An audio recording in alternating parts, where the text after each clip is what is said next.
금요일에 또 이 변호사도 나옵니다. 네, 아이돌 변호사계 아이돌 정구승 변호사 함께합니다. 안녕하십니까? 네, 안녕하십니까? 반갑습니다. 네, 반갑습니다.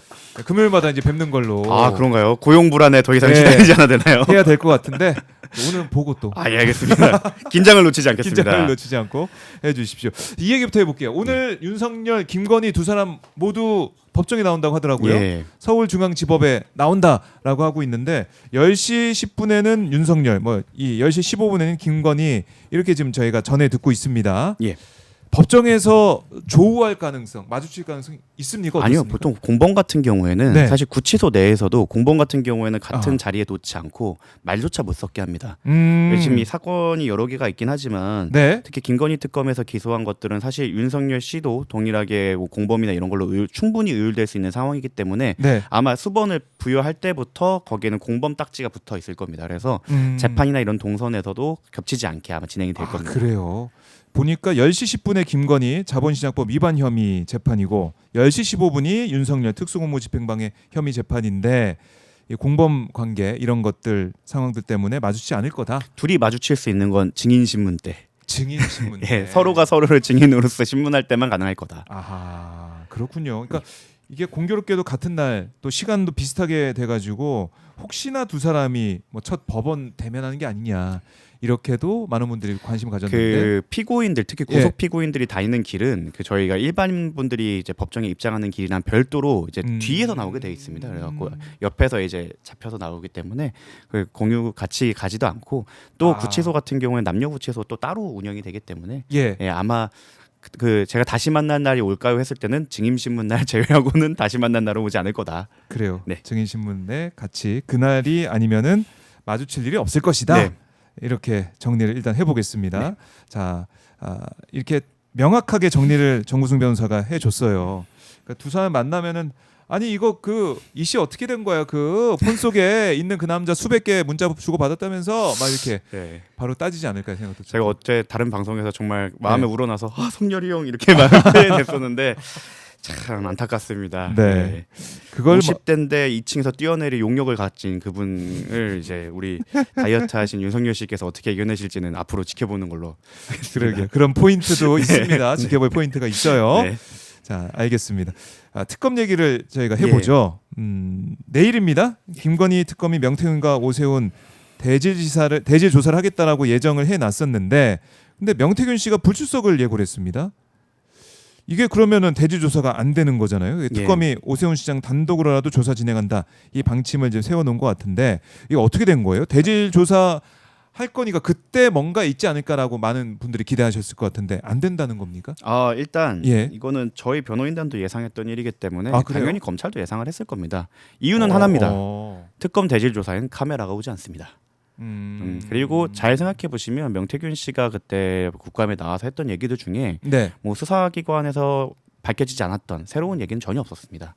그러니까 미천이 이미 다 들통났고 네. 거기에 대한 조사는 이미 끝난 상태고 사실상 둘이 그냥 마주 본다는 거에 의의가 있었을 뿐이지 뭐 수사에 엄청난 영향을 끼치거나 이러진 않았을 겁니다. 네. 명태균 씨도 본인도 그걸 잘 알고 있고 그리고 지금 자기가 뭐 대질 조사에 출석한다고 해봐야 뭐 나올 건 따로 없고 기회가 뭐 본인한테 이득이 있다고 하면 그 출입과 퇴정을 할 때 네. 그때 이제 뭐 도어 스태핑처럼 나와서 이렇게 자기 얘기하고. 언론 플레이를 하는 기회인데 이미 좀 많이 얻었죠. 그러니까 이 지난번 그 국감이나 이런 데서 이미 주목을 많이 받았기 때문에 네. 괜히 조사를 갔다가 스텝이 꼬이거나 반박을 당해 갖고 그러느니 차라리 이때 자기가 뭐 누구 핑계를 대면서 안 나감으로써 이제 좀 몸값을 올려보겠다 이런 취지인 것 같은데 저희도 예상했는데 특검이 예상 못하겠습니까? 그래서 이 부분에 대해서는 네. 사실상 오세훈에 대한 피의자 신문이다라고 보시면 될 것 같습니다. 단독으로 진행이 된다라는 건데 그러면 뭐 이제 명태균이 나오든 안 나오든 그건 논외로 치더라도 오세훈에 대한 수사가 제대로 되겠느냐라는 거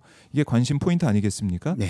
어떻게 좀 예상하세요? 특검의 내일 조사. 그 창원지검에 있다가 사실 중앙지검으로 넘어가서 갑자기 오세훈으로 드라이브가 시작되고 오로지 오세훈을 향해서만 달려갔었는데 네. 그때 저희 참고인 조사 그 장혜경 씨에 대한 참고인 조사를 담당했던 검사님이 했던 말씀이 있습니다.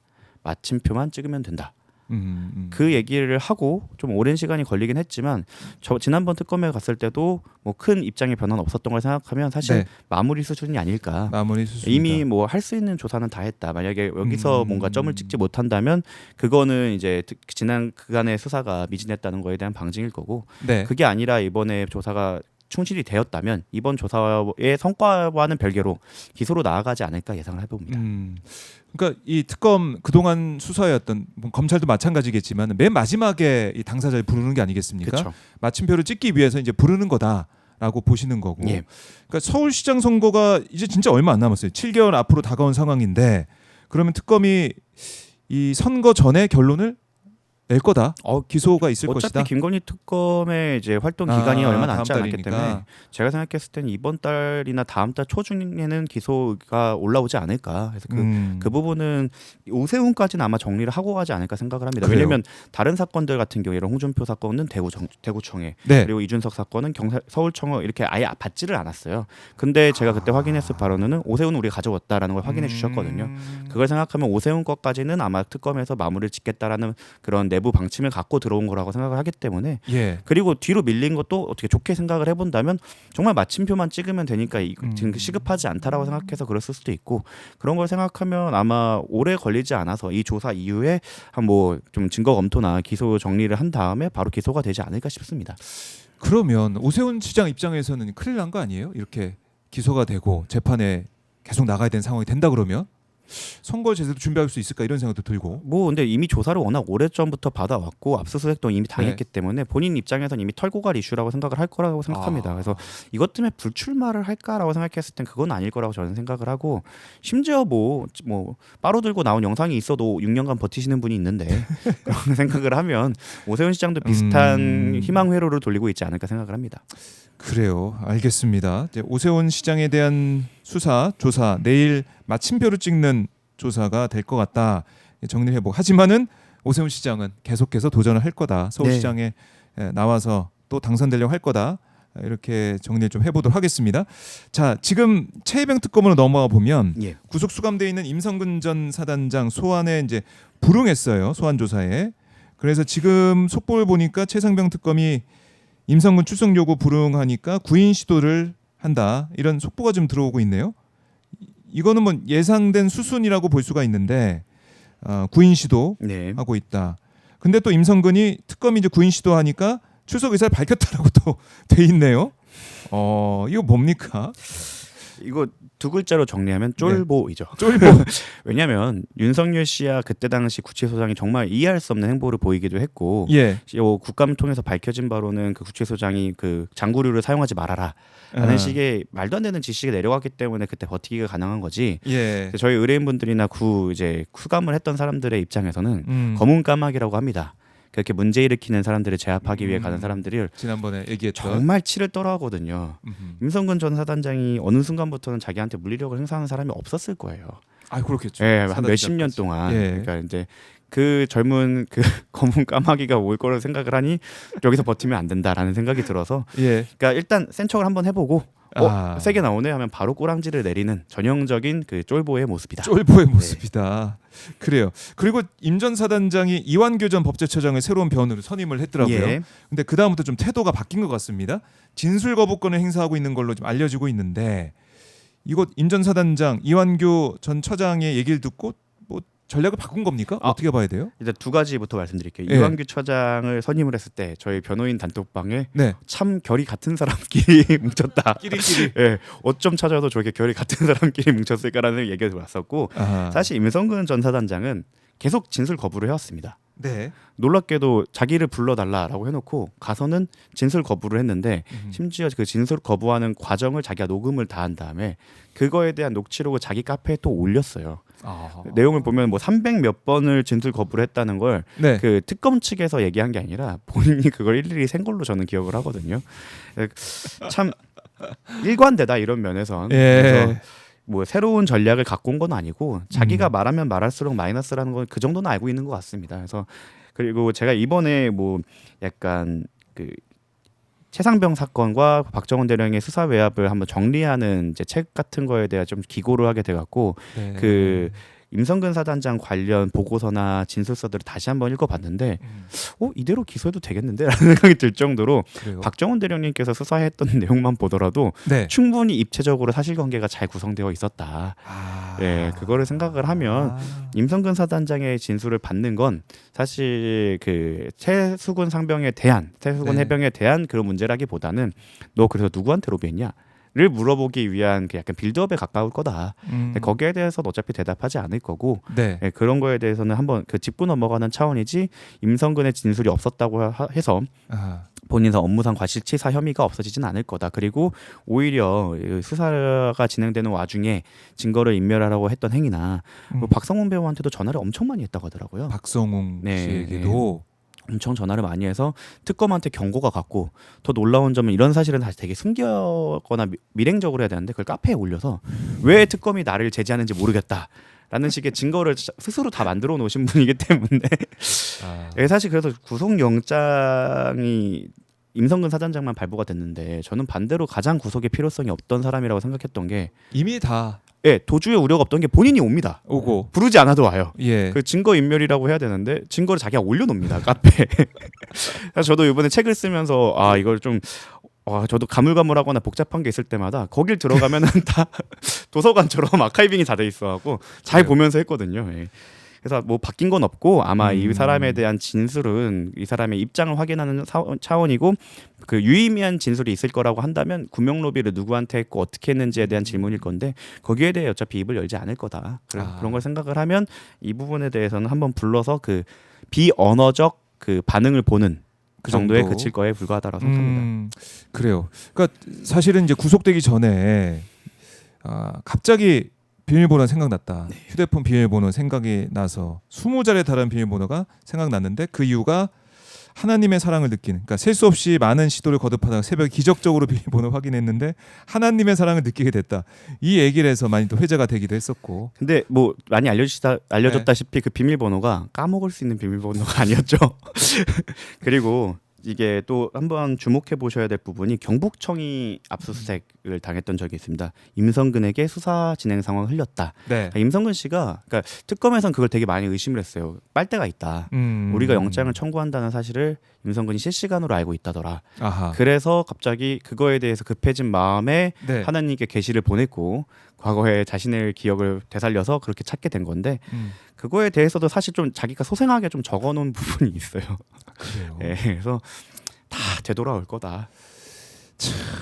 이 하나님의 사랑까지 네. 얘기를 하고 그러고 그런 해명, 그러니까 변명, 그런 주장 이걸 보면서 우리 국민들이 한숨이 나옵니다. 한숨이 나오는데 그래요. 임 전 사단장 뭐 누구를 뭐 이완규를 선임하든 말든 어쨌든 그거는 대세에 큰 영향이 없다라고 보고 일단은 해병 특검도 이제 윤석열 조사 이거 좀 마침표 찍으려는 거 아니겠습니까? 그렇죠.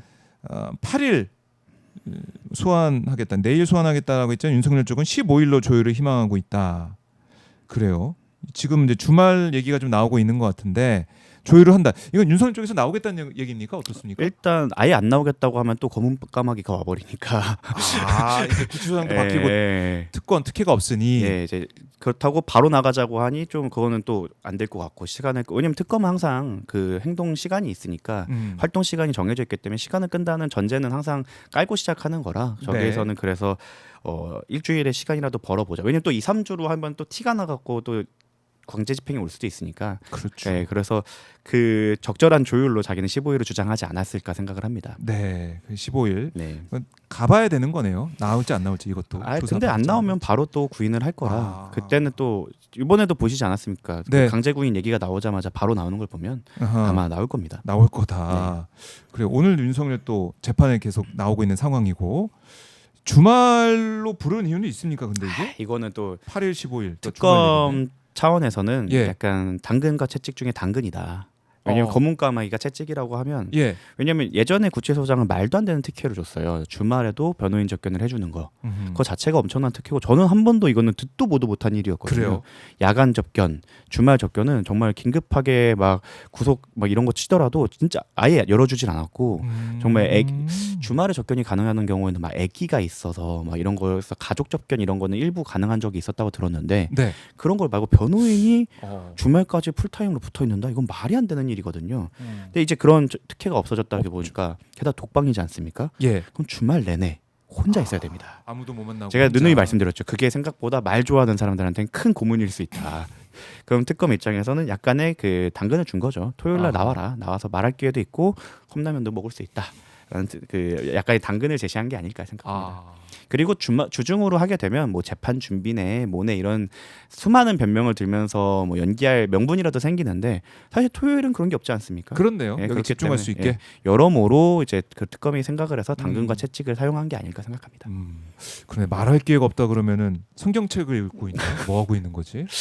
생각보다 굉장히 고통스러워할 겁니다. 그래서 예. 저도 제가 매번 예측한 것처럼 이제부터 재판 자주 나올 것 같은 게 이게 처음에는 막 화도 나고 그리고 변호인들이 주말까지도 와주고 그리고 정치인 유력 정치인들도 와갖고 막 잘 계시냐 막 이런 거 하니까 생각보다 의외로 바쁘게 지내요. 그렇게 되면. 근데 이게 그런 게 없어지고 바쁜 구치소 생활. 예, 바쁜 구치소 생활입니다. 생각보다 자기 방에는 진짜 자는 시간 외에는 거의 없었을 거거든요. 이것도 할만하네. 뭐 이렇게. 예. 뭐 근데 건강식에 사람은 만나고 계속 이제 소셜라이징도 하고 근데 이게 소셜라이징이라는 게 과도했다가 또 그게 부족해지는 시점이 그 텀이 좀 있거든요. 이제 슬슬 고플 겁니다. 그래서 이제 아마 제가 생각했을 때는 이제 재판은 거의 꾸준히 참석할 것 같고 네. 사실 건강상 이유를 얘기하는데 변접실이 생각보다 막 엄청 막 호화롭지 않아요. 딱 요 정도 책상에 요 정도 거기에 아크릴판으로 가려진 걸 네. 거기에 아침 9시부터 오후 계속. 5시까지 앉아 있는 체력이면 사실 재판을 못 받을 이유는 전혀 없거든요. 그런 걸 생각을 하면 또 재판에 가서 보시면 윤석열 씨 본인이 변호인단을 좀 답답해합니다.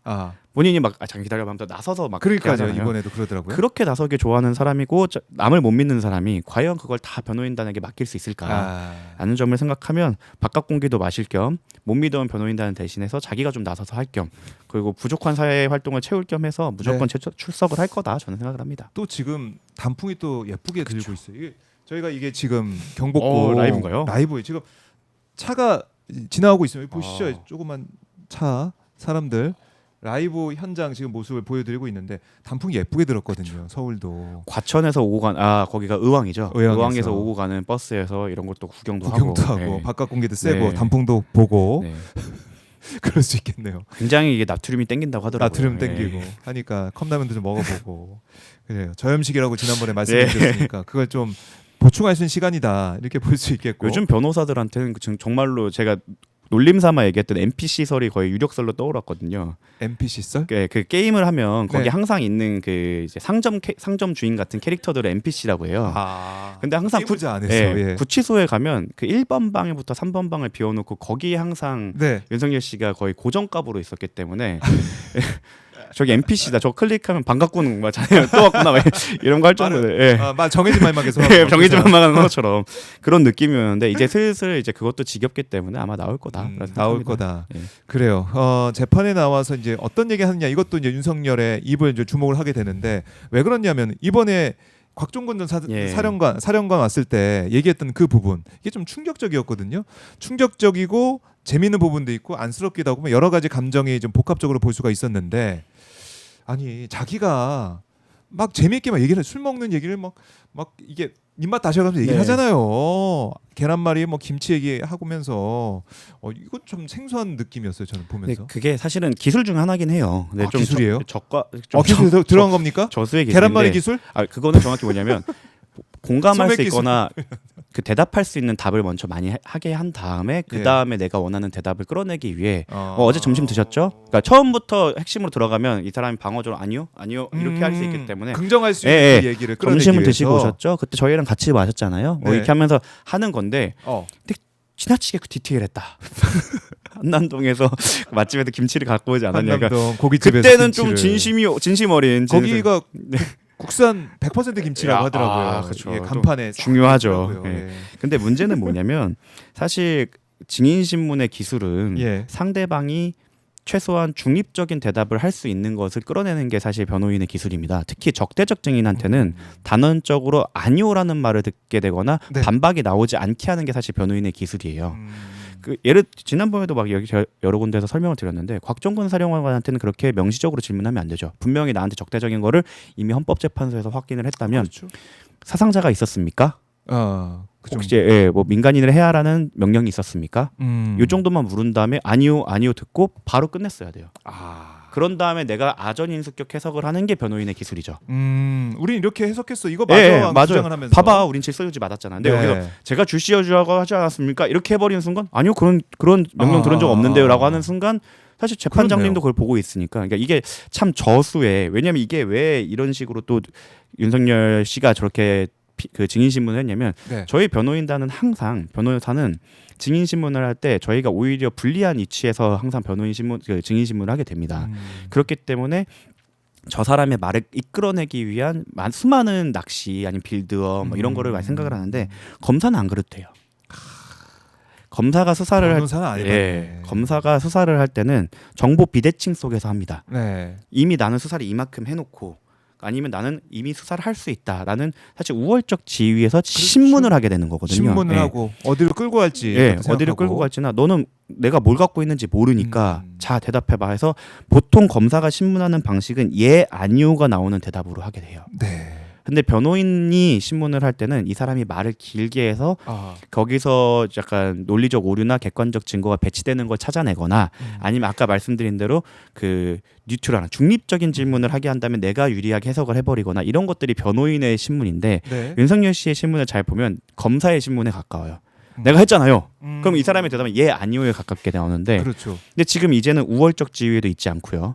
그리고 정보 비대칭이 있지도 않습니다. 아하. 그러니까 증인은 반발하고 그렇지 않습니다라고 대답을 해서 예. 결과적으로 망하게 되는 거죠.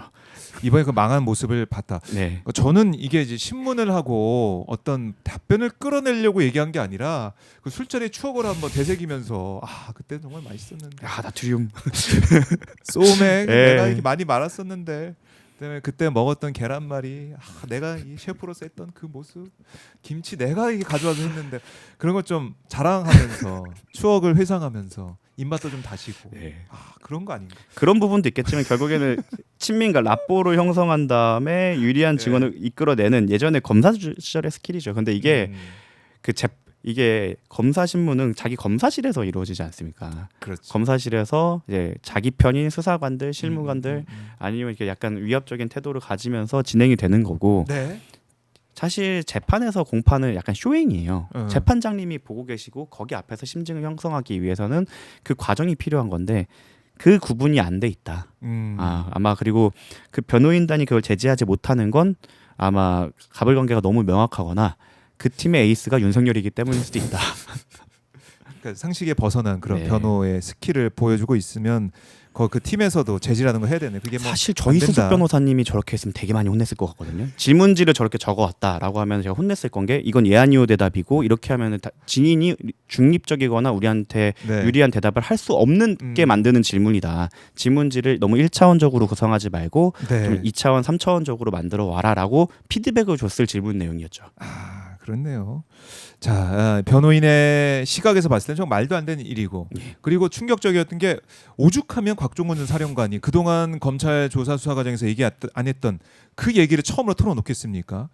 제가 볼 때는 곽종근 사령관이 그래도 대통령이었던 사람이고 내가 아랫사람이니 이 말만큼은 좀 안 하려고 했는데 거의 이제 몰아붙인 거잖아요. 그렇죠. 너 이렇게 술 많이 마셨는데 네 기억이 정확할 수가 있어. 그렇게 몰아붙이고 있으니 얘기 안 했던 걸 한 거예요. 한동훈 데려오면은 총이라 쏴서 죽이겠다 이 얘기를 한 거 아닙니까? 그러니까 이게 그 증인이나 적대적 증인을 약간 격정적으로 만드는 것도 사실 방법론 중 하나예요. 그러면서 신빙성을 떨어뜨릴 수도 있고 그러면서 약간 비난하는 태도를 하면 오히려 반대로 어떤 의견을 하면 저 사람은 나를 모해하거나 나를 싫어하는 것이 이미 입증됐기 때문에 나에게 불리한 말을 할 동기가 있다라는 걸 보여주기 위한 것도 있는데 그런 전략을 쓸 때 전제는 뭐냐면 저 사람이 아는 걸 저 사람이 폭로할 게 남아있지 않다는 걸 확인하고 가야 돼요. 그게 확인이 된 모든 카드가 나왔다. 그러면 이제 저 사람을 오히려 화나게 만들어서 저 사람의 약간 신빙성을 떨구자라는 전략을 쓸 수 있는 건데 이번에는 충격적인 발언이 나왔어요. 오히려 지금 똥볼을 찬 거죠. 그리고 사실 저것만 있을까요? 사실 곽종근 사령관이 거기서 한동훈만 얘기하고 그 다음부터는 바로 좀 중립적인 태도로 돌아갔어요.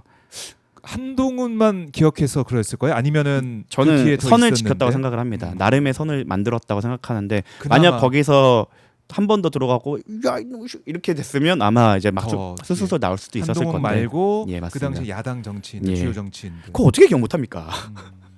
그럴 수 예. 있겠네요. 근데 아마 그거를 조금 이제 변론 전략의 실패다. 전형적인 실패고 그 우리 삼국지도 많이 격장계라고 하나요? 막 화나게 만들어 갖고 좀 도발을 해서 내 쪽으로 끌어오는 건데 그거를 하려면 저 사람이 뭘 들고 있는지에 대해서는 예상을 하고 있어야죠. 예. 그러니까 이 총으로 쏴서라도 죽여야 된다 이 얘기를 하니까 윤석열 거기서는 뭐 반박을 못해 그냥 웃고 말았어요. 그렇죠. 원래는 저 사람이 저 대응을 하면 난 뭘 해야지라는 거에 대한 그러니까. 준비를 다 해놓고 해야죠. 그러면은 윤석열 기억을 못했던 부분인가? 아니면은 그러니까 필름을 끊겨가지고 기억 못했나? 아니면은 둘 중에 그럴 수도 까먹었나? 예. 그럴 수도 있는데 이 사람은 검사 때는 이런 반박이 나오면 조서에 안 적으면 돼요. 그리고 혼내면 되고. 너 어디서 그런 얘기를? 사람 뭐 이렇게? 웃기는 사람이네 이러면서. 근데 여기는 그게 안 돼. 여기는 그게 안 되니까 바로 공개가 돼버리고. 예, 바로 그냥 깨갱. 거기에 반박을 안 나가는 순간 바보가 되는 거거든요, 사실은. 그러니까요. 예, 근데 그걸 못 하죠. 예. 근데 그거는 이러한 수를 전혀 준비하지 못했다. 예. 한 방 맞았네. 네, 한방 맞은 들어갔다가. 심지어 곽정근 사령관이 조금 거기선 잘한 게 다 까지 않았어요. 음. 그러니까 거기서- 못 나간 거예요. 거기서 무슨 소리입니까? 이렇게 하면서 했으면은 갑자기 생각이 날 것 같은데요. 누구 이러면 또 복잡해지니까. 예. 그러면 이렇게 못 하겠네 앞으로 윤석열 이제는. 근데 불러서 그래도 평생을 해온 게 저거여서 할 수 있어. 예. 술자 얘기 또 해야 돼. 아마 또 매번 제가 검사 시절에 이렇게 하면서 얘기하는데 네. 제가 볼 때는 계속 검사 시절에 신문했던 그 방식으로 모든 증인이 나올 때마다 할 겁니다. 그리고 저러한 소위 말하는 저희끼리 얘기하는 그 네. 대참사가 어. 이제 재판에서 자주 일어날 거다. 그렇네요. 계속 나오게 되면 우리가 막 네. 조선 제일 검인이 뭐 아, 특수분이라고 했던 것에 대한 환상이 예. 바로 저거다. 사실은 개개인의 능력이 아니라 검찰이 갖고 있었던 부소보리의 힘과 그 정보 비대칭 그리고 네. 누구든 너네 가족부터 내가 누구든지 수사할 수 있고 보복이 가능하다는 거에 이제 상대편이 압박을 받아서 무너져서 아니면 회유가 돼서 일어났던 것이지 개개인으로서 법조인으로서의 실력은 딱 저 정도다라는 게 국민 여러분 앞에 보여드린 거라고 생각합니다. 그렇네요. 검찰 왜냐면 조사까지 한 사람. 저분 밑에 있었던 조선제일검이라는 사람은 한동훈?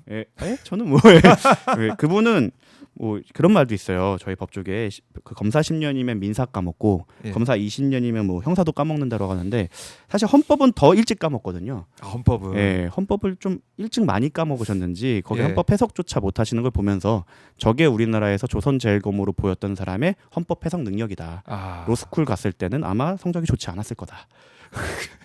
이게 사법고시는 한번 붙고 나면 끝이지만 예. 로스쿨은 중간고사부터 기말고사 많이 보거든요. 그런데 한동훈이 지금 계속 얘기하고 있는 재판 재개되면 이재명 대통령 뭐 계엄할 수도 있다 이런 얘기인데 재판 재개 자체가 말이 안 되는 거. 답안지 그렇게 쓰면 바로 이제 학생들을 가르치는 네. 또 입장에서 이제는 가르치지 않지만 이제는 예, 근데 저는 만약 답안지 저렇게 썼으면은 그 감점을 하면서 이유를 썼을 것 같아요. 네. 헌법에 기소라고 써 있지 않고 다른 표현이 소추라고 썼다는 이유 그 취지를 생각을 해야 되고 모든 해석은 기본적으로 문헌 해석을 벗어나면 안 됩니다. 소추 소송을 하고 나아간다라는 거기 때문에 네. 재판 진행이 들어가 재판 있다는 진행. 거고 문헌 해석도 그렇게 돼 있고 취지도 그 이렇게 왜 입법을 했는지 입법자의 의지를 해석할 때도 기소라고 왜 안 썼을까? 그럼 소추라는 걸 썼던 이유는 무엇일까? 이유는 딱 하나죠. 국정 안정. 그 대통령이 재판이나 수사에 끌려다니면서 뭐 딴 거에 신경 쓰지 말고 5년 동안은 그 국정 운영에 네. 집중하라는 취지. 그건 너무 명확한 취지인데 그렇네요. 문헌과 그 취지를 해석하지 못한다는 건 법조인으로서 자질이 부족하거나 아니면 그냥 때를 쓰고 있다라고 생각을 합니다. 때를 쓰고 있는 모습이다. 그러니까 한동훈의 이제 반응을 보면서 그다음에 헌법에 대한 어떻게 보면 정면 부정하고 있는 이런 모습을 예. 많은 분들이 비판하실 거고 특히 법조계에서는 여러 가지 생각할 것 같습니다. 이거 정리 이렇게 해보고 자 그리고 이제 건진 뭐 이 재판 김건희 재판 이걸 보면 샤넬백 2개를 받았다라는 전략을 쓰고 있는데 이거 어떻게 봐야 됩니까? 그거는 정확하게 특가법에서 이제 형량이 올라가는 단계가 5천만 원. 5천만 원. 그거를 맞추기 위함이니. 딱 그거예요, 진짜. 저는 그게 가장 크다고 생각하고 샤넬백 같은 경우는 사용감이 있는 거를 부정하지 못하는데 목걸이는 내가 백 안에 넣어놔서 안에서 긁힐 수도 있는 거니까. 내가 내가 찾다는 증거는 없다라는 주장인데 사실 이게 모든 대중이 보거나 일반적 건강한 상식 조리라고 하거든요. 네. 조리로 봤을 때 납득하기 어려운 거는 아시잖아요. 근데 그냥 그 좀 외통수에 몰리지 않으면 항상 그 부인하고 보는 그냥 습성의 발현이다. 오히려 이런 거는 양형으로서 엄단을 해야 된다. 보통 판사님들이 이런 거 말을 하면 네. 판사님 납득되셨죠라고 하면 판사님이 어떻게 반응을 하냐면 예, 제가 판결문으로 답을 드리겠습니다라고 하거든요. 그게 제일 무서운 말이에요, 사실은. 그냥 그야말로 그냥 X 소리 했네. 뭐 이렇게 내가 재판장은 그건 꼭 그 적어줄게. 생각하고 있구나. 너 이거 판결문은 이렇게 그야말로 조져줄게. 뭐 이런 얘기. 대답해드리겠습니다. 이렇게 하시거든요. 딱 판결문으로 답변을 하실 거라 생각합니다. 그러면은 이게 건진이 이제 불고 있고, 근데 김건희도 어느 선은 이제 인정하고 있고, 이런 게 좀 계속 반복될 수도 있겠네요. 어쩔 수가 없는 게 예. 건진은 처음에는 김건희를 좀 이렇게 감싸려는 태도를 보였어요. 근데 제가 누누이 말씀드리지만 구속이 정말 큰 이유가 되는 게 네. 구속이 되면 이제 저 조직 사건을 많이 하니까 거기서 슬슬 불신이 쌓이기 시작합니다. 불신이. 독방에 가면 생각할 시간이 너무 많고 그리고 이제 그냥 다 사람들과 같이 있는 방에 가면 네. 이제 주변 사람들이랑 얘기를 해요. 너무 심심하니까. 그럼 거기서 그 옆에 있는 사람들이 슬슬 이렇게 얘기하죠. 형님 독박 쓰신 것 같은데요? 막 이렇게 이제 옆에서 막 합니다. 일반 사건도 그래요. 그래서 갑자기 막 원래 처음에 선임할 때는 한 달에 한 번만 접견 들어와도 된다고 했던 피고인이 네. 자꾸 와달라고 합니다. 아 옆에 있는 사람이 얘기하고 들어봤는데 나만 독박 쓴 거 아니냐 이런 식으로 점점 불안이 커집니다. 근데 이런 사건의 특징이 뭐냐면 네. 이런 걸 묻고 가려고 하는 사람에게 원래는 막 변호사비부터 시작해서 다 대줄 것처럼 얘기를 해요. 근데 사건이 시작되면 야 내가 변호사비 대주면 너무 티나잖아. 일단 네 돈으로 해봐. 이거부터 시작이 되죠. 근데 나중에 어떻게 될지 모르고. 그런데 그렇게 되고 내 돈 생돈 나가고 변호사는 와갖고 자기 돈으로 선임한 변호사기 때문에 그 전주 네. 전주에 입김이 안 들어간 사람은 이거 독박 맞는데요라고 솔직하게 얘기해 줄 겁니다. 그러면 그렇네. 이상하네. 나 큰일 난 것 같은데라고 생각이 들고 예. 그리고 제가 그 얘기를 들었어요. 이게 핸드폰이 두 번째 압수수색 때 네. 발견이 된 거잖아요. 왜 첫 번째 압수수색 때 발견되지 않았을까를 생각하면 둘 중에 하나입니다. 하나는 수사기관이 대충 수색을 했거나 둘째는 건진법사가 이미 그때부터 딜이 돼서 이번엔 여기다 놓겠습니다라는 얘기가 됐거나 그럴 수 있겠네. 그런 걸 생각을 하면 검진법사와 김건희 씨 사이에서는 죄수의 딜레마가 이미 강하게 작용을 했고 검진법사는 이미 다른 생각을 하기 시작했다. 네. 특히 저는 그게 또 극명하게 나타나는 건 재판이 시작된 이후에 건진법사 갑자기 인정하기 시작한 건데 그 이유는 딱 하나입니다. 기록을 봐서. 기록을 봐서. 네. 이제 기록을 받을 수 있으니까. 네, 기록을 받았으니까 들어가면? 변호사가 그걸 읽고 이제 주요 증거들이나 이런 것들을 복사를 해서 구치소에 가져갑니다. 읽어보면 이거는 이거까지? 빠져나갈 수가 없다. 그럼 방법은 하나예요. 전달자가 되거나 네. 전달자가 되다 나는 쏙 빠지고 다 얘가 시켰습니다 하거나 전달만 했을 뿐입니다. 그거밖에 없거든요. 그리고 추가적으로 이미 여죄나 이런 것들이 나올 게 많다는 걸 본인이 깨달은 상황이면 수사기관에 착 붙어서 협조를 해야죠. 그래서 아마 이렇게 되면 김건희 씨 입장에서도 감정이 좋아지지 않을 거고 그러면 더 사실은 건진이 다 했다라는 분명히 발언이 제가 볼 때는 한 달 안에 건진 탓을 하는 식의 김건희 씨 쪽에 언플이 있을 거고 그걸 받아본 건진 측은 그래? 라는 식으로 나올 겁니다. 물론 이번 핸드폰이 너무 세서 김건희 측이 처음 봤어요. 그 전까지 막 그 궁 사진 같은 거 나오면 변호인단에서 굉장히 강경하게 나왔거든요. 적당히 해라라는 동가.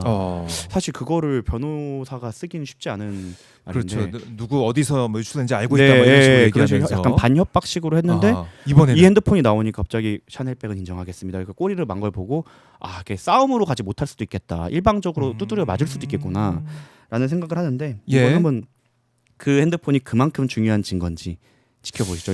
생각보다 옛날 핸드폰일 거예요. 그때 2013년부터 2016년 그때 당시 폰이라고 한다면 보안 업데이트에 따라서 사실은 정말 포렌식이라는 게 사실은 거의 통과제리 느낌입니다. 그러니까 그 포렌식이 따라오면 핸드폰이 뭐 우리가 가끔 업데이트라는 것처럼 보안 업데이트가 되면 사실 기존의 포렌식 프로그램으로 다 안 되는 경우가 있어요. 그럼 이것도 업데이트가 되고 이건데 이게 2013년 이후에 만약에 뭐 사용을 안 했던 거라면 예전 버전일 거면 정말 다 나올 수도 있습니다. 그런 부분도 있네. 그야말로 판도라의 상자가 열린 걸 수도 있겠네요. 그렇죠. 그리고 특검이 메시지라고 했지. 그 메시지에는 카톡 메시지에는 사진도 있고 영상도 있지 않습니까? 그렇죠. 뭐가 나올지 모릅니다. 그리고 이제 보도된 내용을 보면은 이제 밀접한 관계에 있다라고 하니까 뭔가 거기에 또 상상의 나래를 펴게 되는 부분도 있지 않습니까? 제가 예. 주목했던 단어는 예. 그 장경태 의원님께서 얘기하셨던 것 같은데 은밀이라는 단어를 쓰셨어요. 아, 보통 이제 일반적인 친밀한 단계에서는 이 은밀이라는 단어를 잘 안 쓰시거든요. 그래서 그렇죠. 큰 함의가 있지 않을까. 그리고 제가 누누이 말씀드리지만 포렌식을 하게 되면 네. 그 꼭 메시지나 이런 게 아니라 제가 자주 들어가는 사이트에 캐시값 같은 것도 나옵니다. 예, 인스타그램을 제가 한다. 그래요? 그러면은 제가 사실 제가 인스타그램 뭐 돋보기로 예. 뭘 본다고 하면 그게 다운 캐시값으로 다운이 받아졌다가 나중에 뭐 가득 차이면 지워지고 이런 형태거든요. 그래서 어디 가는지. 사실 유부남들은 포렌식을 통해서 형사처벌 받는 것도 좀 무섭지만 네. 돋보기에 대해서 수사기관이 다 알고 있다. 아. 예, 내가 뭘 좋아하는지도 수사기관이 다 알게 돼요. 어디에 많이 들어가고 뭘. 이 사람 그러니까 이미지가 많이 나오기 때문에 이 사람이 이미지가. 어떤 이미지에 오래 머물렀는지도 아 그래요? 그게 정말 치욕스럽습니다. 인스타에 가서 뭘 봤는지 이런 거 다 나와요? 예, 그런 걸 생각을 하면 김건희 씨는 그 당시에 포렌식 데뷔를 했을 거라고 생각하진 않아요. 그러면 김건희 씨가 그동안 뭘 해왔는지 정말 다 나올 거고 요즘에 어느 네. 정도냐면 형사소송 업계에서 어허. 그 오래된 격언이 사실은 증거의 왕은 자백이다라고 했어요. 증거의 왕은 자백이다. 근데 요즘에는 바뀌었습니다. 뭐예요? 증거의 황제는 핸드폰이다. 어. 자백보다 낫습니다. 객관적으로 다 들어볼 예, 수 있습니다. 심지어 예. 2013년도에 내가 뭐 했는지 아무도 기억 못 합니다. 그건 음. 정말 중요했던 일. 사실 저 결혼을 16년 했는데 네. 결혼식 전에 뭐 했지라고 하면 하나도 기억이 안 나요. 기억 안. 예, 쉽지 않죠. 일부러 기억에서 지운 거 아니에요? 아 이게 포렌식처럼 이제 안티 포렌식이 된 거죠. 덮어쓰기가 된 건데. 근데 그 핸드폰은 예. 그 자리에 계속 머물러 있었어요. 아. 예, 그대로 나올 겁니다. 이씨 문제가 아니라 그렇죠. 더한 상황까지. 제일 무서운 게 뭐냐면 네. 본인도 뭐가 나올지 모른다는 겁니다. 아 그렇네. 예. 본인은 지우지 않은 자료들이라고 생각하겠지만 예. 이게 포렌이 돌아갔을 때는 지웠던 자료가 나올 거라 뭐가 나올지 모른다는 점에서 아마 김건희 씨는 정말 큰 공포를 느끼지 않을까 생각합니다. 김건희 네. 지금 공포에 휩싸여 있을 것이다. 네. 공포 느끼고 있을 것이다. 포렌 무섭습니다. 그렇군요. 이게 말씀 들어보니까 네. 이게 좀 어마어마하다라는 네. 생각이 들고 그럼 특검은 이걸 들여다보면서 이 씨와 주고받은 뭐 문자 메시지 아니면 뭐 어떤 메시지라고 했으니까 어떤 자료 그걸 떠나서 더한 것도 지금 확보하고 있을 가능성이 있다. 이게 이제 하나씩 나오고 있다. 야. 아마 김건희 씨에 대해서 추가 조사나 이런 것들이 많이 이루어질 수 있는데 네. 그거 오셔서 자꾸 흰소리 하시면 이거 이걸로 넘어갔다 말까요? 이렇게 애들 오케이 오케이 하고 또 예, 그렇게 합조하고 넘어가- 예, 이렇게 그럴 될 수도 수도 있는 있다. 거죠. 근데 이 폰이 건진 이 네. 주거지 법당에 있었다는 거 아닙니까? 그 의미는 어떻게 보세요, 변호사님은? 제가 그때 그 이거에 대해서 약간 네. 묘사를 하자면 그 조선시대 때 그 청나라한테 상고에 그 굴욕을 당하고 삼전도에 굴욕을 당하고 네. 세자를 보내지 않습니까? 음. 가장 소중한 걸 보냈다. 아. 볼모다. 저는 그렇게 생각합니다. 골모다. 건진애한테 보낸 그렇죠. 골모다. 네. 건지는 잘라내기가 어려웠을 거예요. 음. 저 폰이 있는 한. 그렇다고 생각을 하면 근데 굳이 줄 필요가 있었을까 생각도 들고 뭐 버텨야지. 액바지라고 생각을 했겠지만 예. 제 생각에는 볼모였을 가능성이 제일 높다. 어. 그리고 그만큼 끈끈한 관계를 상징하는 것이었을 수도 있다. 왜 그렇게 밖에서 막 건진에 대해서 비판을 네. 하고 뭐 특별 감찰을 해야 된다고 할 때마다 사실 발작적 반응을 보였던 이유는 예, 오히려 그것 때문에 그러지 않았을까라는 생각을 합니다. 네. 사실 진짜 황금폰은 너무 여러 사람들이 갖고 있었던 명태균 씨 것이 아니라 저게 아닐까라고 저는 감히 축축하는 바입니다. 그래요. 이 볼모로 잡혀 있는 인질로 잡혀 있는 그 폰 네. 그게 이제 이번에 공개가 됐는데 네. 정말 수색을 잘해서 그랬을지 아니면 건진이 좀 마음 먹고 어디다 잘 보이는데 뒀을지 모르겠지만 네. 어쨌든 이걸로 건진과 김건희 사이가 이제 금이 가 있고 서로 죄수의 들마리처럼 막 폭로가 할 수 있는 상황이고 또 그 폰에 대해서 특검이 들여다보면서 어마어마한 것들도 찾아낼 수도 있다. 흥미진진합니다. 이 얘기 근데 들어보니까. 저는 그거에 대해서는 좀 또 약간 근거를 어. 제시하자면 어허. 보통 정말로 문제될 것 같으면 예. 핸드폰을 아예 폐기를 합니다. 아, 근데 나중에 활용해야겠다고 생각하는 핸드폰들은 집이나 법당에 두지 않아요.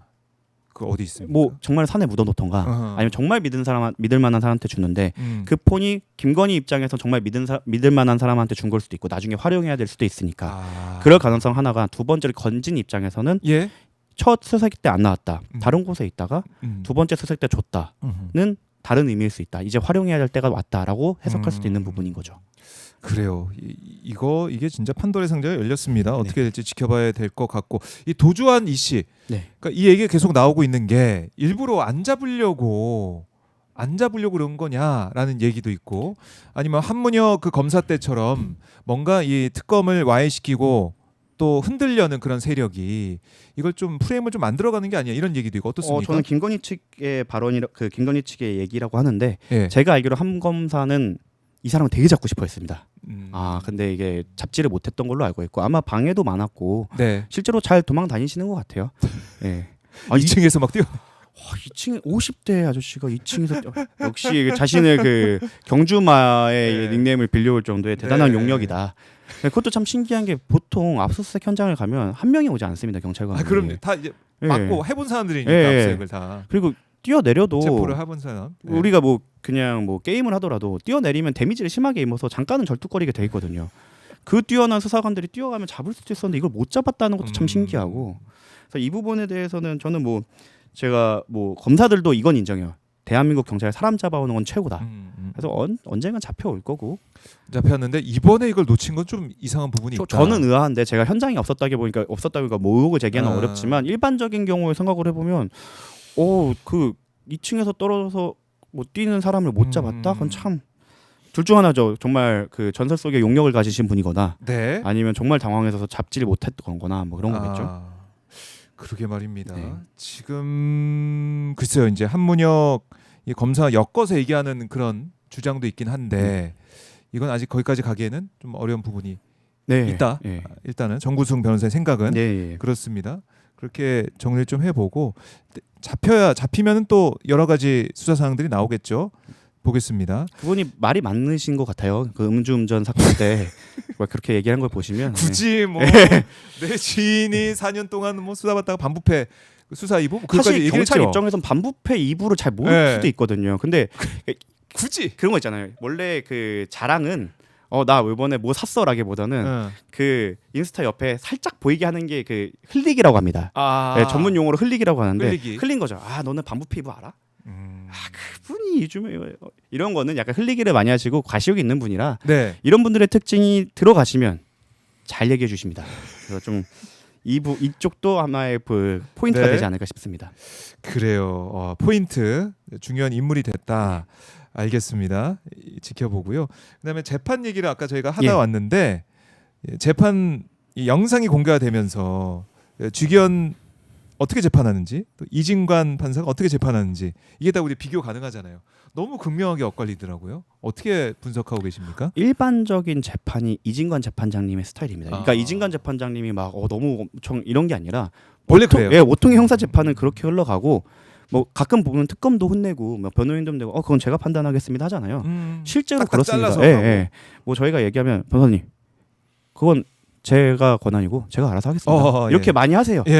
그게 원래의 우리나라에서의 형사 재판 약간 위험 있고 재판 소송 지휘라고 하거든요. 그게 아니면 정말 산으로 흘러가기 때문에 그게 일반적인 건데 일반적인 걸 당연한 걸 하는 것이 칭찬받는 시대가 되었다라고 좀 어떻게 보면 좀 슬픈 자화상인 것 같고. 비교가 되니까 바로바로. 지판사님 같은 경우에는 사실 이게 민생 사건 진행이었다고 하면 사람들이 좋아했을 수도 있어요. 내 얘기 잘 들어주는구나. 근데 이게 일반 사건이 아니라 국헌문란, 국기문란, 내란 사건이 아닙니까? 근데 거기에는 적절한 진행은 아니다. 원래 내가 이런 스타일을 갖고 있었다고 하더라도 적어도 그 사건에서는 엄중하게 진행하는 게 맞았다라고 생각을 하고 저는 사실 처음 봐요. 그리고 주기현 재판장 같은 사람 처음 봐요. 그렇죠. 저런 진행은 거의 없죠. 일단 말을 많이 안 하십니다. 그리고 말은 보통 혼내는 거밖에 없어요. 검사든 그게 변호인이든 피고인이든. 그리고 말을 안 하려고 하는 이유. 저도 물어봤어요. 친구들한테 판사인 친구들한테. 그러면 왜냐면 이 말이 오해를 낳을 수 있고 예단을 조금 표출하는 것처럼 해서 꼬투리가 잡혀갖고 그걸로 문제 제기가 될 수도 있기 때문에 재판장은 최대한 말을 안 하려고 합니다. 그래서 딱 필요한 지위만 조용히 하세요. 경고합니다. 아니면 이거는 저희가 알아서 판단하겠습니다. 그리고 제일 무서운 게 판결로 대답하겠습니다. 이건데 이렇게 적극적으로 나서시는 건 처음 보기도 했고 좀 이거는 부적절하다고 생각은 합니다. 근데 저희끼리 이제 변호사끼리 얘기할 때는 보통 저렇게 좀 피고인에게 호의적으로 대하시는 분들의 형이 좀 더 센 편입니다. 아 그래요? 예, 그러니까 나중에 욕 먹기 싫어서 평상시에 잘해주는 어. 이런 느낌이 있어서 일말의 기대는 하고 일말의 있다. 기대하고 있는데 네. 근데 판사가 막 손살에 치는 모습도 보이고 난감한 상황 막 웃고 막 이런 거는 좀 못 봐가지고. 그런 적은 없었어요. 저는 정말 저런 분이 있었다면 사실 이게 소액 사건이거나 좀 가벼운 단독 사건, 단독 재판부에 이제 재판장님이시다 하면은 사실은 저는 되게 적절하다고 생각합니다. 예. 왜냐하면 사실 많은 그 피고인, 일반 민생 사건들의 피고인들은 그게 불만이 제일 커요. 판사님이 내 얘기를 들어주지 않는다. 나한테 관심이 있는지 모르겠다라고 하는데 사실 민생 사건은 저렇게 하면 오히려 좀 호감도 저 처음 보지만 호감도 올라갈 수도 있고 이렇게 저 판사님이 웃으면서 들어주셨지만 네. 판결이 이렇게 했구나라고 납득하기도 좀 더 쉬워질 것 같은데 이거는 좀 그렇다. 너무 걱정이 돼요 지금. 네. 그리고 이미 좀 의혹이 많이 나오지 않습니까? 본인의 개인에 대한 의혹도 나올 뿐만 아니라 이 배당 과정이 좀 미심쩍다는 의혹이 나오는 과정까지 생각을 하면 네. 굉장히 부적절하고 결과를 아무리 세게 내신다고 하더라도 이 부분에 대해서는 저는 규명돼야 된다고 생각합니다. 네. 그리고 이제 뭐 2달 뒤에 윤석열 풀려나는 거 아니냐 이런 걱정하시는 분도 있잖아요. 재판이 너무 느리게 진행되다 보니까 아니 이제 한덕수가 먼저 나오게 생겼어요. 이런 상황이니까 네. 어떻게 봐요? 뭘 좀 물론 그런 됩니까? 걱정을 통해서 여론을 만들어 갖고 재판부를 압박하는 건 절대적으로 필요하다고 생각하지만 네. 실질적으로 이제 지난번처럼 탈옥을 할 수 있는 방법은 없다고 생각합니다. 왜냐하면 너무 예. 혐의가 많고 예를 들어 박근혜 씨 때의 사례를 보죠. 음. 그때 윤석열 그 특검 팀이 계속 구속 영장을 청구했어요. 그러니까 그 한 혐의뿐만 아니라 혐의가 워낙 많지 않았습니까? 그렇죠. 계속 청구를 하면 6개월 단위로 계속 나올 수 있기 때문에 이게 네. 꼭 내란 특검일 필요도 없습니다. 아. 이제 해병 특검에서도 할 거고 김건희 특검에서도 김건희 씨 공소장에 옆에 공범은이라고 세 글자만 붙이면 거의 그대로 영장으로 바뀌거든요. 그거 기소가 된다고 생각하면 줄줄이 사탕으로 그분이 이제 기소될 혐의들이 너무 많기 때문에 네. 영장이 발부가 모자라서 음. 나오는 사건은 없을 것 같다. 그래요. 생각합니다. 근데 이건 윤석열 씨한테도 좋은 거예요. 재판이 많아서 계속 서울구치소에 있을 수 있다는 건 제가 누누이 말씀드린 최악은 지방교도소로 가는 겁니다. 그러면 정말 이치죠. 네. 혼자 외로움의 시간을 더 그러니까 보내야 장동혁 되기 대표가 때문에. 광주 가는 그 빈도 정도로 예. 접견이 들어올 거기 때문에 그래요. 오히려 지금 행복한 시간이다. 네, 행복한 시간이다. 예, 계속 나오고 구속되는 싶으면 게- 나올 수 있고 그렇죠. 조사받으러도 조사도 나올 수도 받고. 있고 주말에도 나오고. 예. 그래요. 알겠습니다. 그렇게 행복한 시간을 보내고 있는 윤석열인데 근데 이런 행복한 시간을 보내고 있는 사람이 있는 반면에 지금 떨고 있는 사람이 있는 것 같아요. 네. 추경호 전 원내대표. 네. 지난번에 특검 조사 받으러 갈 때 보니까 떨리는 이 목소리로 막 얘기하는 모습. 그다음에 이번에 국회에서 의총장이나 보니까 표정이 굉장히 어둡더라고요. 어떻습니까? 이 추경호 전 원내대표의 영장 심사 결과는 어떻게 예측해 볼 수가 있을까요? 저희가 예. 학창 시절 때를 생각을 해보면 매 맞을 때보다 맞기 전이 더 무서워요. 딱 그 시점이 그 심정이 아닐까 생각을 하고 이게 제가 일반적인 상황이라면 이거는 뭐 100%입니다라고 하겠는데 네. 이 수원 3인방은 역시 저의 그것도. 그 적중률을 한없이 낮추고 있기 때문에 박성재 전 장관 때 당했죠. 저는 정말 충격 받으셨죠? 심지어 기각의 논리를 그걸로 가져갈 거라는 것은 제가 만약에 이게 해외에서 일어난 일이면 해외 배당이 분명히 있었을 건데 거기에 만약에 베팅한 사람이 있었으면 아마 인생이 바뀌었을 거다. 그 정도로 예측하기가 힘들었던 말도 안 되는 기각 사유여서 네. 그래서 함부로 예측하기는 힘들지만 이 정도면 좀 어느 정도 입증이 됐으니까 당연히 원래는 영장이 나와야죠. 나와야. 네. 그거는 뭐 다들 이제 법조인을 포함해서 네. 일반 우리 국민들조차도 나오고 있는 혐의 그 내용들 영장에 청구된 그 내용들이 지금 보도가 되고 있는데 심각하거든요. 한동훈 대표가 주장하는 것처럼 표결에 참여하지 않아서 구속영장을 치는 게 아닙니다. 표결을 방해한 겁니다. 방해. 고의적으로 표결을 방해하고 업무를 방해하고 내란에 동조했기 때문에 하는 거기 때문에 네. 이 부분에 대해서는 범죄의 중대성 그리고 증거인멸을 하려고 워낙 많이 했고 핸드폰도 위치도 했고 그 영향력이 있어서 진술 오염의 우려도 있기 때문에 증거인멸의 우려성도 있죠. 그리고 지금 임성근 사단장이 주거가 불안정해서 구속됐습니까? 다 그런 겁니다. 그래서 좀 워낙 범죄가 중대하고 그 증거 인멸에 특히 진술 오염의 그 우려가 네. 있기 때문에 이 부분에 대해서는 당연히 구속영장이 발부가 되어야죠. 하나님 얘기까지 했는데도 임성근 전 그렇죠. 사장이 구속이 됐어요. 본인이 찾아가고 증거를 자기가 남겼는데도 구속이 되지 않습니까? 그래요. 이거는 상식적으로 보면은 영장 발부까지 가는 것인데 그러지 않을 가능성이 큰 거 아니야 하는 거고 국민의힘 의원들이 표결 방해죄 네. 그러니까 우리 표결 방해 안 받았어요 막 성명 내더라고요. 네. 이거 어떻습니까? 이상 피고인의 의견 잘 들었습니다라고 답변. 그럴 정도의 그분들은 얘기다. 그러니까 이제 아마 표결에 참여하지 않은 대부분의 사람들은 이번 혐의에 무관할 수도 있어요. 빠져나가기 쉽죠. 지시에 따랐고 난 잘 몰랐다.